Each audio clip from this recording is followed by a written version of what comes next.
The morning sun cast long shadows across Fort. Defenders concrete. Barriers as Colonel Marcus Reed reviewed the day's training schedule, unaware that this would be the last normal moment of his military career. The Colorado Mountain air was crisp and clean, carrying the sounds of soldiers preparing for what they believed would be another routine combat simulation exercise.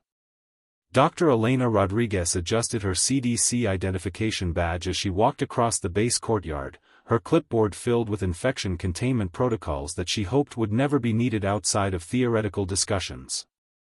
She had arrived 3 days earlier to observe the military's emergency response procedures, part of a joint government initiative to improve coordination between military and medical personnel during potential biological threats. Sergeant Jake Morrison barked orders at his squad while Private Amy Thompson double-checked her equipment, both completely focused on impressing their commanding officers during the upcoming drill.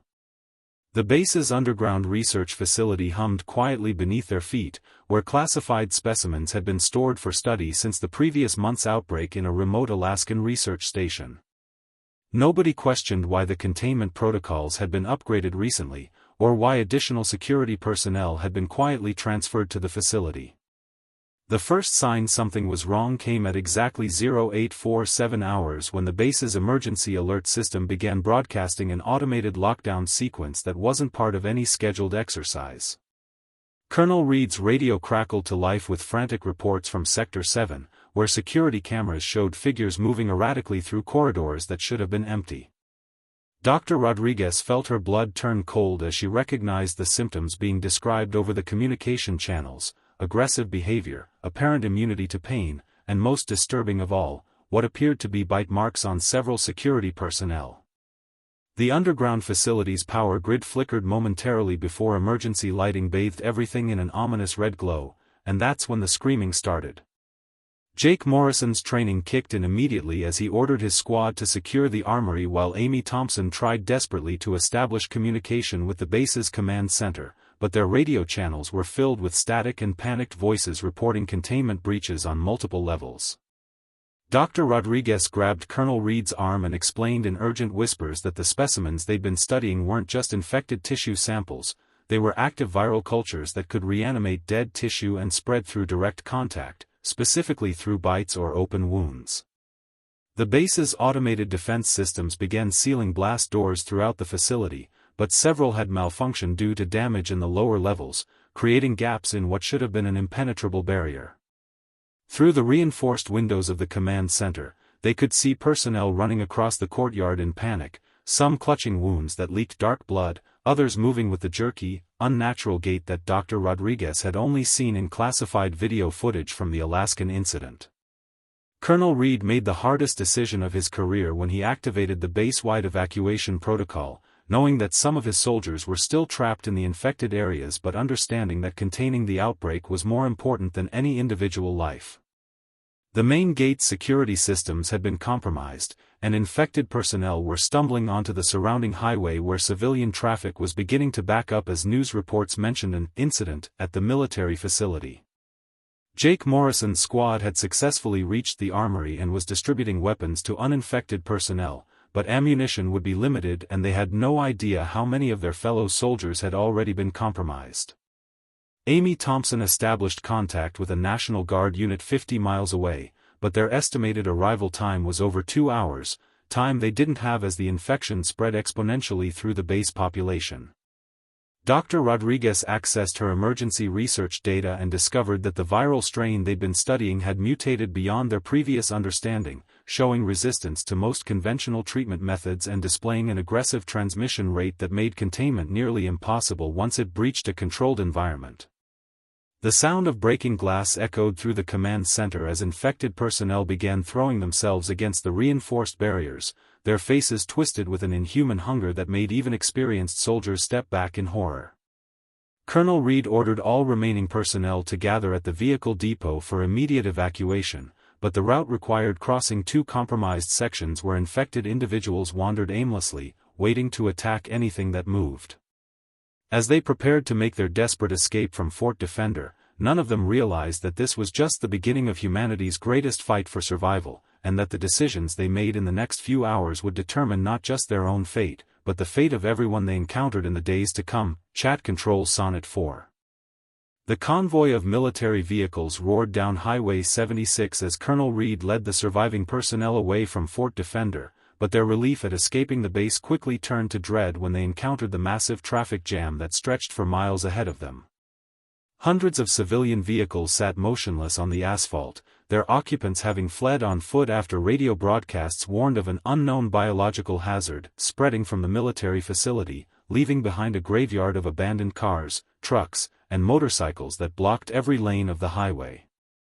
Dr. Rodriguez pressed her face against the window of the lead Humvee and watched families running through the maze of vehicles, carrying suitcases and children while looking over their shoulders with the kind of terror that comes from not understanding what they're running from.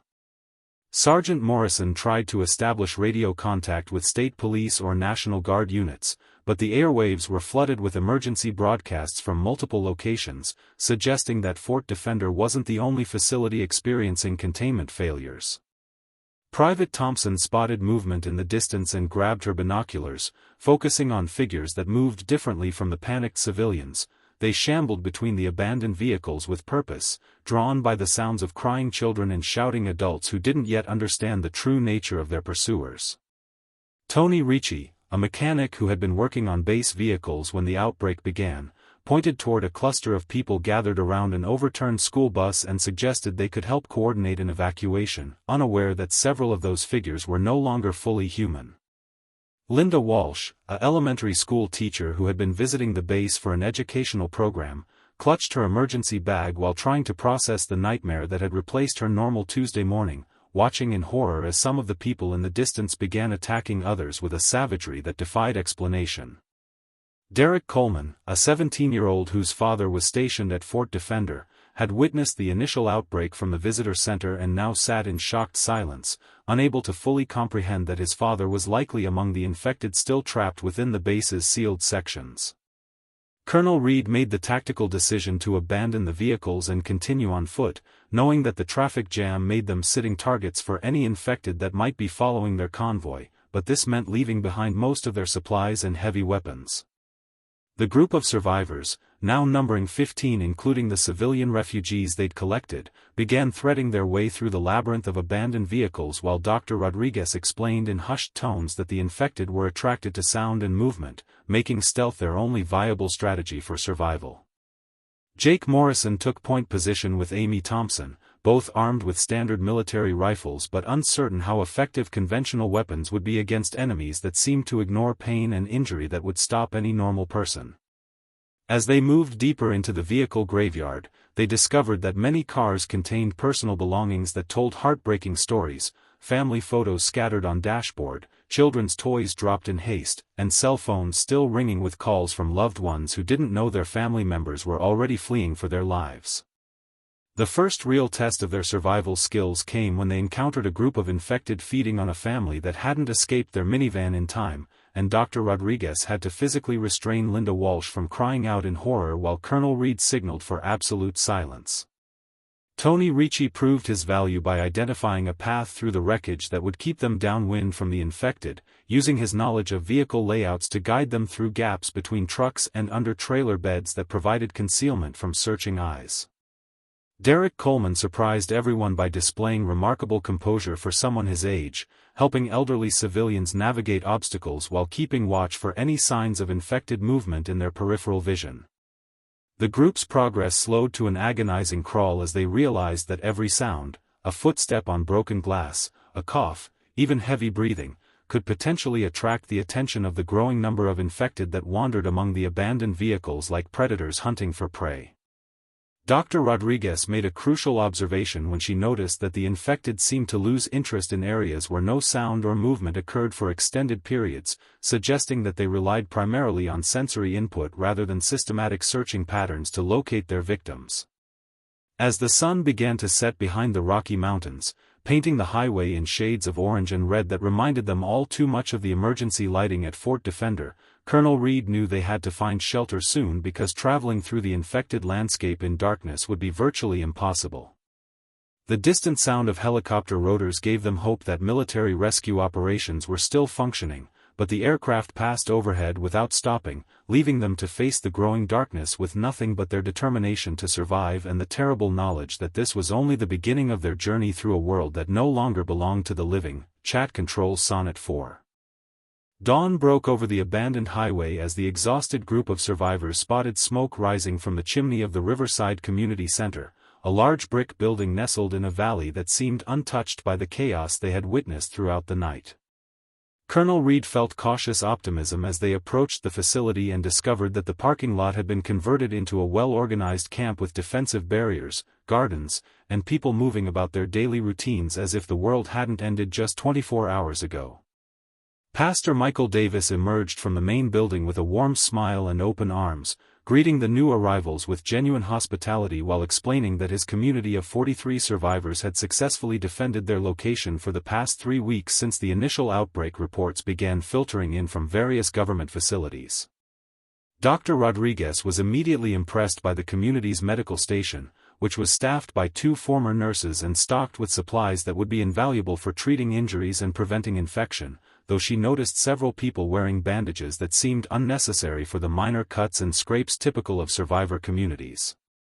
Jake Morrison appreciated the defensive preparations that included reinforced doors, boarded windows with shooting ports, and a sophisticated early warning system using mirrors to signal between watch posts, but something about the setup felt too perfect, too undisturbed for a location that should have been overrun by infected wanderers.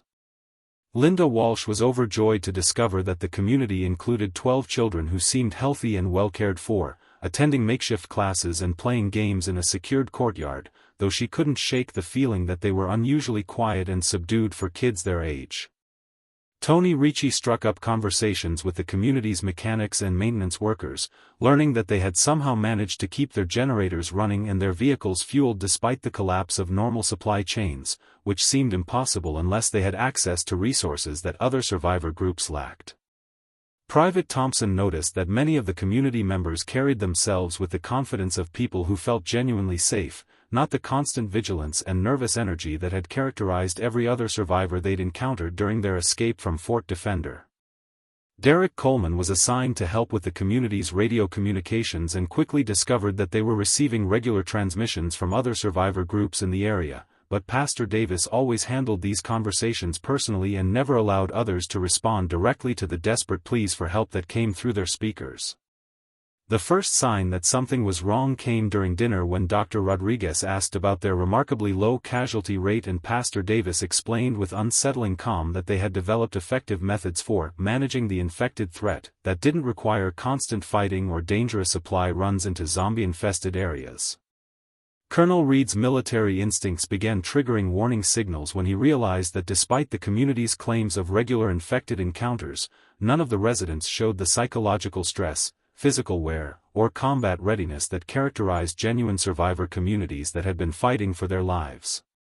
Amy Thompson discovered the horrifying truth when she followed strange sounds to a basement area that Pastor Davis had declared off-limits and found a dozen infected individuals chained in makeshift cells, being kept alive and fed scraps of food while community members took turns throwing meat into adjacent areas to attract and redirect zombie hordes away from their main facility. The moral implications of the discovery split the survivor group immediately, with some arguing that the community's methods were pragmatic and effective while others insisted that keeping infected humans as living bait represented a fundamental abandonment of human dignity and compassion. Linda Walsh was devastated to learn that some of the community children were actually being used as lookouts to identify approaching infected groups, deliberately exposing them to danger because their small size and speed made them effective early warning systems. Tony Ricci found himself torn between his desire for safety and his growing disgust at the community's willingness to sacrifice others for their own comfort, especially when he discovered that they had been ignoring radio calls from other survivor groups who desperately needed help and resources. Dr. Rodriguez confronted Pastor Davis directly about the ethical implications of their survival strategy, but he responded with religious justifications about making difficult choices in desperate times and suggested that her group's moral objections were a luxury they couldn't afford in their new reality. As night fell over the Riverside Community Center, the survivors faced their most difficult decision yet, whether to stay in a place that offered safety and resources at the cost of their humanity, or venture back into the dangerous world where survival meant maintaining their moral principles even if it meant facing greater risks and hardships in their ongoing fight against the growing zombie threat. Chat Control Sonnet 4. The decision to leave Riverside Community Center proved prescient when emergency radio broadcasts began reporting a massive horde of infected individuals moving eastward through the Colorado valleys, estimated at over 3,000 strong and growing as it absorbed smaller groups of wandering zombies along its path. Colonel Reed led his group of moral survivors toward the abandoned Westfield shopping mall, a sprawling complex that offered multiple levels, numerous entry points that could be secured, and enough space to house the dozens of other refugee groups that were reportedly converging on the location as news of the approaching horde spread through survivor radio networks. Dr. Rodriguez carried with her detailed notes about the infected behavior patterns she had observed, including a crucial discovery that the creatures seemed less active in extremely cold temperatures, though she wasn't yet sure how this information could be practically applied to their survival strategy. Jake Morrison and Amy Thompson worked systematically through the mall's anchor stores, barricading entrances with furniture and merchandise while testing the structural integrity of the building's upper floors, which would provide defensive advantages if they were forced to retreat from ground-level positions. Tony Ricci proved invaluable in restoring power to critical sections of the mall by jury-rigging the emergency generators, giving them lights in key areas and the ability to operate the security systems that would help them monitor approaching threats through the building's extensive camera network. Linda Walsh organized the civilian survivors who had joined their group, establishing sleeping areas in the former department stores and creating a makeshift school for the children in what used to be a toy store, understanding that maintaining some sense of normalcy was crucial for psychological survival. Derek Coleman surprised everyone by demonstrating natural leadership abilities as he coordinated with other teenage survivors to create communication networks between different groups of refugees who had claimed various sections of the massive mall complex. The first major conflict arose when Robert Hayes, a former mall security chief who had been living in the building since the initial outbreak, challenged Colonel Reed's authority and insisted that military-style discipline was inappropriate for the diverse group of civilians who needed democratic decision-making rather than authoritarian commands. Nurse Patricia Kim, who had been treating injured survivors in the mall's medical center, supported Dr. Rodriguez's research efforts while documenting the various symptoms and progression rates she had observed in bite victims, creating a database that might prove crucial for understanding how to slow or prevent the infection spread. The radio reports became increasingly dire throughout the day, with spotter aircraft confirming that the zombie horde was moving faster than initially estimated and would likely reach their location within 36 hours, forcing them to accelerate their defensive preparations while dealing with the panic that was spreading through the survivor population. Dr. Rodriguez made her breakthrough discovery when she noticed that infected tissue samples stored in the mall's walk-in freezer showed significantly reduced cellular activity, leading her to theorize that sustained exposure to freezing temperatures might slow or even halt the zombie virus's ability to control host behavior. Internal tensions reached a breaking point when several survivor groups argued about resource allocation, with some wanting to hoard supplies for their immediate families while others insisted that shared resources and coordinated defense were their only hope for surviving the approaching mass of infected individuals. Colonel Reed found himself mediating between competing survival philosophies while trying to maintain focus on the practical preparations needed to defend a building with over 40 potential entry points against thousands of zombies who wouldn't tire, retreat, or negotiate. Amy Thompson established contact with a National Guard unit that was attempting to coordinate evacuation efforts for survivor groups, but their helicopter assets were limited and they couldn't guarantee rescue for everyone before the horde arrived, meaning that some people would have to stay and fight regardless of their combat experience or physical capabilities. The mall's public address system crackled to life with Patricia Kim's voice announcing that anyone showing signs of infection should report to the medical center immediately, but her words were met with suspicious glances and nervous whispers as people realized that trust was becoming a luxury they could no longer afford. As the sun set on their second day in the mall, Dr. Rodriguez gathered the group's leaders to share her theory about cold temperatures affecting zombie behavior, suggesting that they might be able to use the building's industrial refrigeration systems as weapons if they could figure out how to weaponize freezing air against an enemy that seemed immune to conventional forms of damage. The distant sound of breaking glass echoed through the mall's corridors as the first scouts from the approaching horde began testing the perimeter defenses, signaling that their time for preparation was running out and the real test of their survival strategies was about to begin. Chat Control Sonnet 4. The pre-dawn hours brought an eerie silence to the mall as survivors took their positions at defensive barriers, but their carefully laid plans were shattered when Tony Ricci made a desperate decision that would cost them everything they had worked to protect.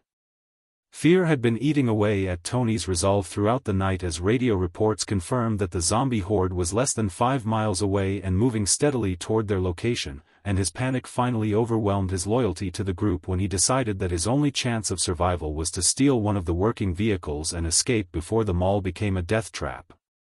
Patricia Kim discovered Tony's betrayal when she found him loading medical supplies and ammunition into a maintenance truck in the mall's loading dock, but her attempts to reason with him were met with desperate threats as he insisted that staying to fight thousands of zombies was suicide and that she should come with him instead of dying for people who wouldn't do the same for her. The sound of the truck's engine starting echoed through the mall's corridors like a death knell, alerting every survivor to what was happening while simultaneously broadcasting their location to any infected individuals who might be in the immediate area, effectively destroying the element of surprise that had been crucial to their defensive strategy. Colonel Reed and Jake Morrison rushed to the loading dock just in time to see Tony crash through the reinforced barriers they had spent hours constructing, creating a gaping hole in their perimeter defenses that would allow zombies direct access to the mall's interior once the horde arrived. Dr. Rodriguez watched in horror from the security office as the truck's headlights illuminated dozens of infected individuals who had been wandering the mall's parking lot, drawn by the noise and now fully aware of the building's occupied status, their shambling forms beginning to converge on the breach that Tony had created in his selfish escape attempt. Amy Thompson immediately began coordinating emergency repairs to the damaged barrier, but the sound of Tony's departing vehicle had already attracted attention from advanced scouts of the main horde, whose distinctive moaning calls could be heard echoing across the valley as they communicated the location of living prey to their fellow infected. Pastor Michael Davis, who had followed the survivors from Riverside Community Center with a small group of his most loyal followers, approached Colonel Reed with an offer to help seal the breach, though his presence reminded everyone of the moral compromises they had rejected and the price they were now paying for maintaining their principles. The first wave of zombies reached the loading dock within minutes of Tony's departure, pouring through the damaged barriers in numbers that quickly overwhelmed the hastily organized defense, forcing survivors to retreat deeper into the mall while fighting a running battle through corridors filled with overturned merchandise and broken glass. Robert Hayes proved his worth by using his knowledge of the mall's layout to guide civilians through service corridors toward the upper levels, while Patricia Kim established a triage station in the former electronics store where she could treat the wounded without being overrun by the infected masses that were flooding the ground floor. Linda Walsh made the heartbreaking decision to separate the children from the main group and hide them in the mall's administrative offices, knowing that their cries and movement would attract zombies but unable to bear the thought of them witnessing the violence that was about to unfold in the main shopping areas. Derek Coleman demonstrated remarkable courage by volunteering to stay with Jake Morrison at a critical choke point near the escalators, using their assault rifles to thin out the zombie masses while buying time for other survivors to reach defensible positions on the mall's second level.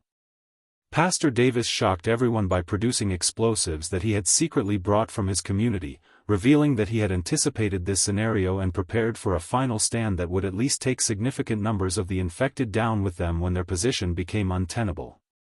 Dr. Rodriguez realized that her cold temperature theory might still be applicable if they could somehow channel the building's air conditioning system to create zones of freezing air, but implementing this plan would require someone to reach the mechanical room that was now overrun with zombies.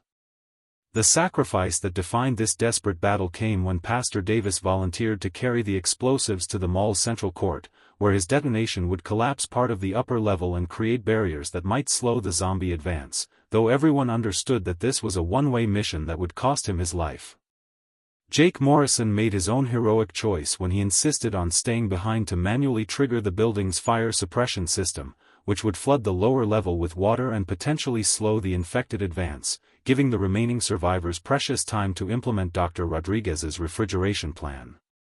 As explosions rocked the mall's structure and water cascaded down from broken sprinkler pipes, the surviving members of their group faced the terrible reality that their numbers had been cut in half and they were now trapped on the upper level with limited supplies, dwindling ammunition, and thousands of zombies still trying to reach them through the partially collapsed passages below. Chat Control Sonnet 4. The collapse of the mall's central court had created an unexpected escape route when the explosion opened a fissure in the floor that connected to the old subway tunnels beneath the shopping center, and Colonel Reed made the desperate decision to lead his remaining survivors into the dark underground passages rather than face certain death against the thousands of zombies still clawing their way through the wreckage above. Dr. Rodriguez clutched her research notes and medical supplies as the group of 8 survivors descended through the debris-filled opening, using emergency flares to illuminate their path through tunnels that hadn't seen regular use since the city's mass transit system was abandoned 15 years earlier. Amy Thompson took point with her rifle ready, moving cautiously through the narrow passages while listening for any sounds that might indicate infected individuals had also found their way into the underground network, though the echoing acoustics made it difficult to determine whether distant noises were threats or simply the settling of damaged infrastructure.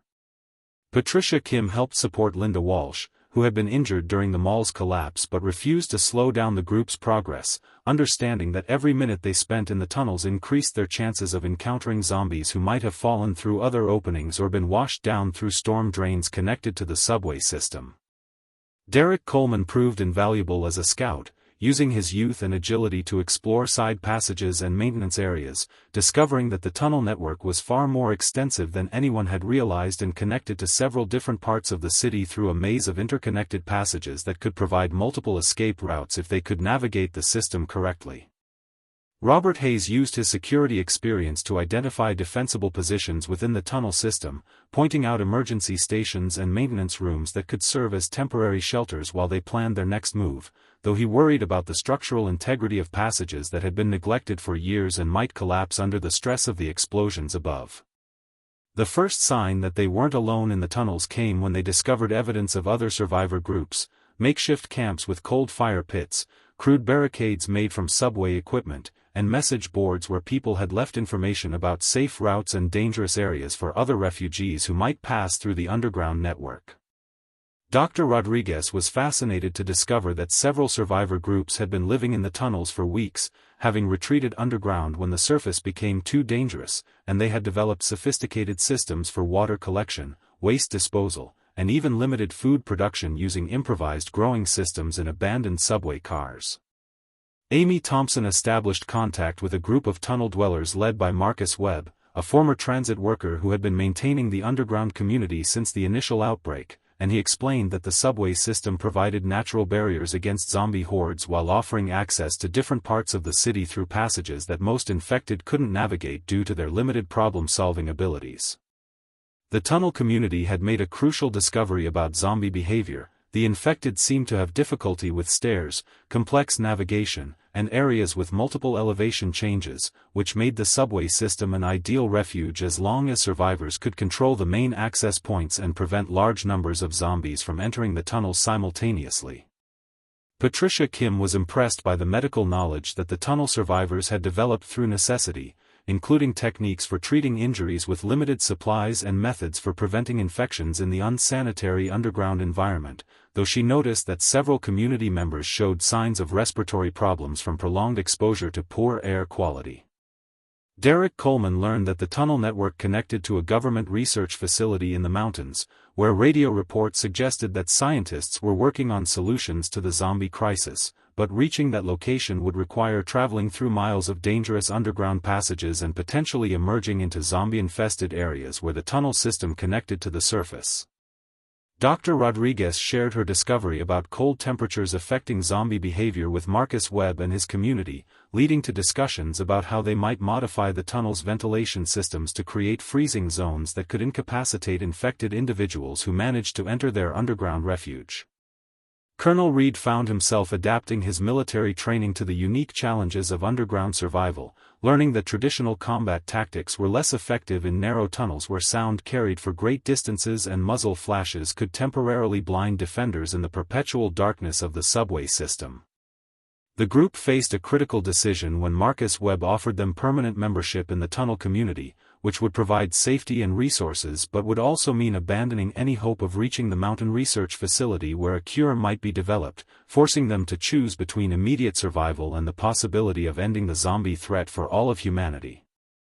As they gathered around a small fire in an abandoned subway car, sharing meager rations while planning their next move, the survivors realized that their journey through the underground had taught them valuable lessons about adaptation and community, but it had also shown them that simply surviving wasn't enough. They needed to find a way to fight back against the zombie plague that was consuming their world. Chat controls Sonnet 4.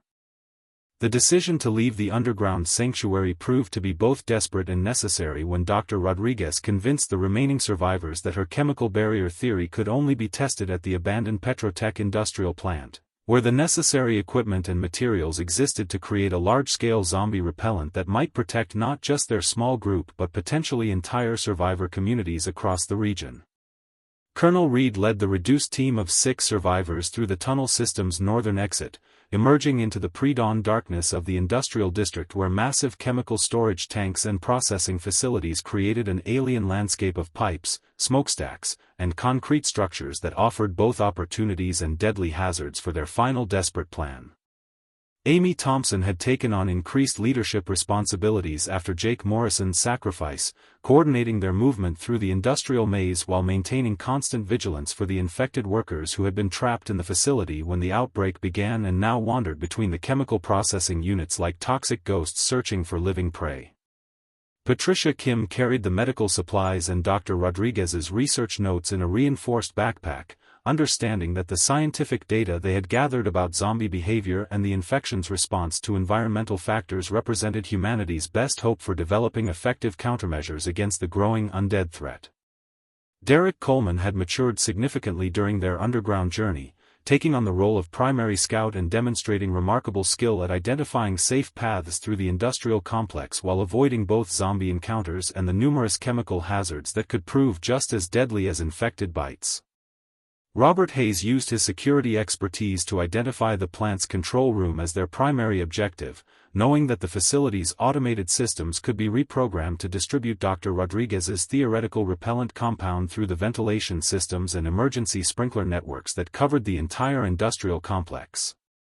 Dr. Rodriguez worked frantically to synthesize her zombie repellent using the plant's chemical processing equipment, combining industrial solvents with organic compounds that her research suggested might interfere with the infected individual's ability to detect living prey through scent and sound, though she admitted that the formula was largely theoretical and might prove completely ineffective against real zombies. The first major obstacle came when they discovered that the plant's main chemical storage area was overrun with infected workers who had been trapped inside when automatic safety systems sealed the facility, creating a concentrated population of zombies that had been feeding on each other and growing increasingly aggressive after weeks of isolation in the toxic environment. Amy Thompson devised a tactical plan that utilized the plant's industrial equipment as weapons, using overhead cranes to move heavy machinery and create barriers while employing the facility's steam systems to flush zombies from critical areas they needed to access for Dr. Rodriguez's chemical synthesis work.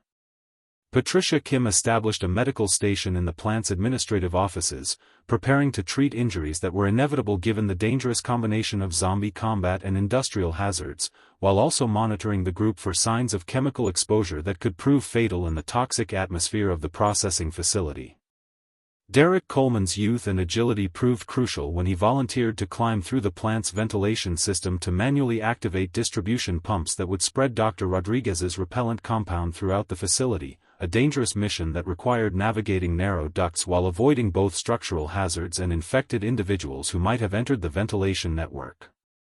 The largest zombie confrontation of their entire journey occurred when the group's activities in the chemical processing area attracted a massive swarm of infected individuals from throughout the industrial district, forcing them to use every piece of heavy machinery, industrial tool, and chemical weapon at their disposal while racing against time to complete the repellent synthesis.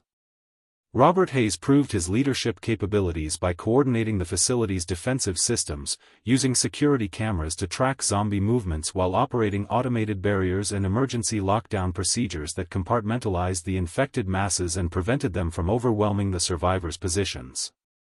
Colonel Reed faced his most difficult command decision when he realized that someone would need to manually trigger the final phase of the chemical distribution system from a control station that was surrounded by zombies, essentially volunteering for a suicide mission that would ensure the repellent reached maximum effectiveness but would cost the volunteer their life. Dr. Rodriguez's breakthrough came when her synthesized compound not only repelled zombies as theorized but actually seemed to cause temporary paralysis in infected individuals who were exposed to concentrated doses, suggesting that her formula might be refined into an actual weapon rather than just a defensive barrier against zombie attacks.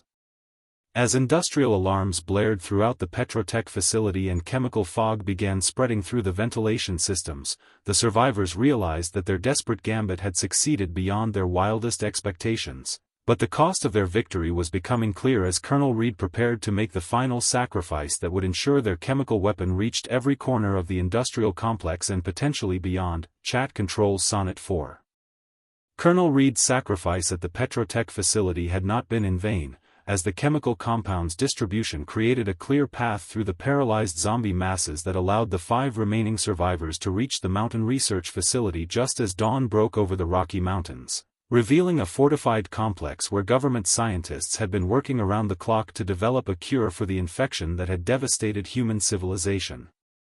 Dr. Rodriguez clutched the data from their successful chemical weapon test as they approached the facility's gates, where military personnel in hazmat suits greeted them with a mixture of relief and amazement, explaining that most survivor groups had been wiped out or gone silent over the past week, making their arrival a rare beacon of hope in an increasingly desperate situation.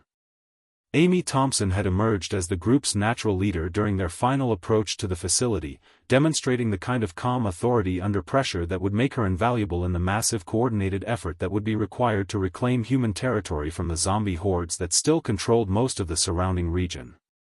Patricia Kim immediately joined the facility's medical team, sharing her field experience with treating zombie bite victims and her observations about infection progression rates, while also helping to establish treatment protocols for the hundreds of survivors who were expected to arrive as word spread about the research facility's location and defensive capabilities. Derek Coleman found himself assigned to the facility's communication center, where his experience with survivor radio networks made him crucial for coordinating with other refugee groups and guiding them safely through the zombie-infested territories that surrounded their mountain sanctuary.